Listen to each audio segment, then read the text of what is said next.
A young man named Ethan lived in a small town in Ohio. At just 24 years old, his life was far from easy. He had lost both his parents as a teenager and had no siblings or family to rely on. His days were monotonous, working long hours under a strict boss at a local hardware store, earning barely enough to survive. Each evening, he'd return to his tiny one-room apartment, cook a simple meal, eat in silence, and go to bed. One evening, Ethan made his usual dinner, 4 slices of bread with a side of canned vegetables. But when he returned from washing his hands, 1 slice of bread was missing. Confused, he searched the room but found nothing. The same thing happened the following night and again the night after. By then, Ethan was determined to solve the mystery. On the 4th evening, he kept a close watch. As he sat by the dim light of his bedside lamp, he spotted a small, plump mouse scurrying across the floor, dragging a piece of bread. Startled but amused, Ethan caught the mouse. To his utter shock, the mouse spoke.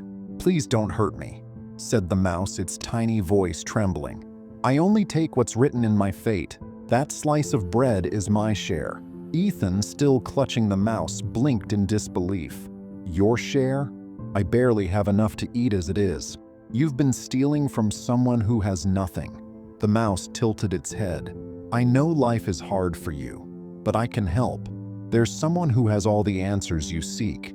Go see the wise Master Elijah. He lives far away, but he will guide you." Ethan hesitated, but the mouse's words lingered in his mind. That night, unable to sleep, he decided he had nothing to lose. He told his boss he needed a week off, packed a small bag, and set out on a journey to find this mysterious Master Elijah. On the first evening, Ethan came across a grand estate. A wealthy man named Mr. Porter welcomed him and offered him shelter for the night. Over dinner, Mr. Porter asked, "Where are you headed, young man?" Ethan explained his journey. Mr. Porter's eyes lit up. "Master Elijah is truly wise. Can you ask him something for me? My daughter hasn't spoken a word since birth, and I've spent my fortune seeking a cure. Ask him when she will speak again." Ethan agreed and continued his journey. The next day, he reached a dense forest where he encountered an old hermit sitting beneath a tree. The hermit, who introduced himself as Silas, seemed to radiate an otherworldly energy. "Where are you going, young man?" asked Silas. "I'm on my way to meet Master Elijah," Ethan replied. Silas smiled. "Then you're destined to hear the truth. Can you ask him a question for me? I've spent decades meditating here, but I still can't attain peace. Ask him what I must do to find enlightenment." Ethan agreed and resumed his journey. Later, he came to a wide river with no bridge in sight. As he stood wondering how to cross, a giant turtle emerged from the water. The turtle spoke. "Where are you headed, traveler?" "To meet Master Elijah," Ethan replied, now accustomed to strange conversations. The turtle sighed. "I've been in this river for centuries, longing to transform into a majestic creature of the sky. Can you ask him when I will become what I was meant to be?" Ethan nodded, and the turtle carried him across the river.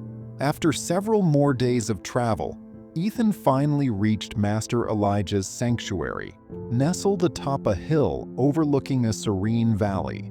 The master, a wise and gentle man with kind eyes, welcomed him warmly. Ethan explained the purpose of his visit and the questions he had been asked to bring. Master Elijah smiled. "I will answer 3 questions. Choose wisely." Ethan froze. He had 4 questions, one from Mr. Porter, one from Silas, one from the turtle, and his own. After a moment of reflection, he decided to set aside his own question and prioritize the others. Elijah nodded approvingly at Ethan's selflessness. "First, tell Mr. Porter that his daughter will speak the moment she finds someone she truly loves.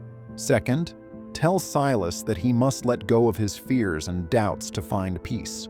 Third, tell the turtle it will soar the skies the day it sheds its shell." Ethan thanked the master and began his journey back home. When he reached the river, he conveyed Elijah's words to the turtle. "You must shed your shell to become what you desire. The turtle hesitated but finally removed its shell. In an instant, it transformed into a magnificent golden eagle. Before soaring into the sky, it left behind a pile of sparkling gems as a gift for Ethan. In the forest, Ethan found Silas still meditating. "The master says you must let go of your fears and doubts to find peace," Ethan told him. Silas dropped his staff and closed his eyes. A serene smile spread across his face as he ascended into the heavens, leaving his staff behind for Ethan. Finally, Ethan returned to the grand estate and told Mr. Porter, "The master says your daughter will speak when she finds true love." Mr. Porter's daughter, Evelyn, who had been silent her entire life, walked into the room and locked eyes with Ethan. "You're the one," she said softly, her voice trembling. Overwhelmed with joy, Mr. Porter insisted Ethan marry Evelyn. Though hesitant at first, Ethan agreed.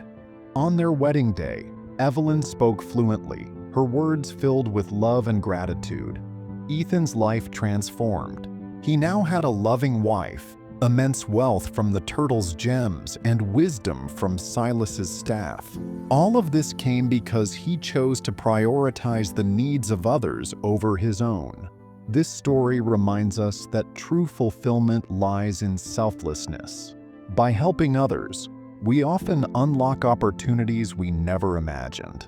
Ethan's journey teaches us that when we let go of fear, greed, and selfishness, life rewards us in extraordinary ways.